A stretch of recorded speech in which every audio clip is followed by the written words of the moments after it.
Ces crimes et bières, un voyage européen, livre 3, écrit par Blake Pierce, lu par Caroline.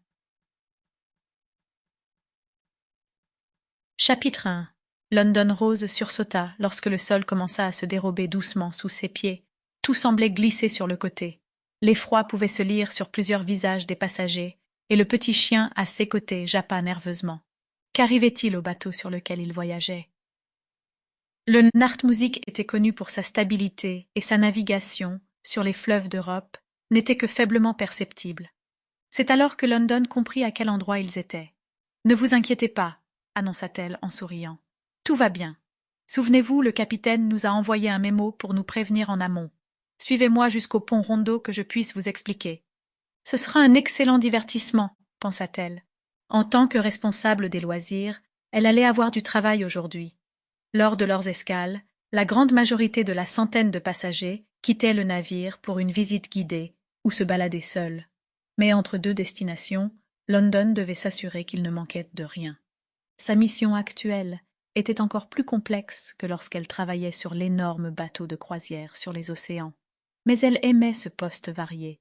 Ce nouveau statut était une réelle promotion, et elle avait reçu des avantages non négligeables. London prit dans les bras Sir Reggie, son Yorkshire terrier, conduisit le petit groupe jusqu'à l'ascenseur et les escaliers menant aux différents niveaux.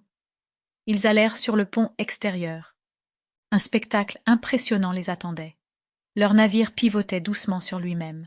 Bien que plus petit que la plupart des bateaux de croisière d'eau douce, le Nartmusik était semblable à un yacht, au style long et fin. London savait qu'il était difficile de manœuvrer ce genre de bateau. Le pilote faisait une démonstration de ses propres compétences et de la maniabilité de ce bateau high-tech. En arrivant sur le pont Ronde, une brise fraîche passa dans les cheveux auburn et courts de London, qui conduisait le groupe jusqu'au bastingage bâbord. Ils contemplèrent les couleurs du soleil couchant, et London commença à décrire ce qu'ils apercevaient, après avoir mis Sir Reggie au sol. Vous avez en face de vous la vieille ville de Passau d'Allemagne, qui s'étend jusque sur cette étroite péninsule. Passau est connue sous le nom de Dreyfusstadt, la ville des trois rivières, ce qui est compréhensible. Vous en avez d'ailleurs une vue splendide ici.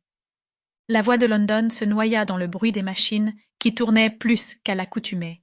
Elle éleva la voix pour être sûre d'être entendue malgré ceux derniers. Nous venons de sortir d'Inn, la rivière sur votre gauche. Plus loin à droite, vous pouvez apercevoir l'embouchure de la petite rivière d'Ill.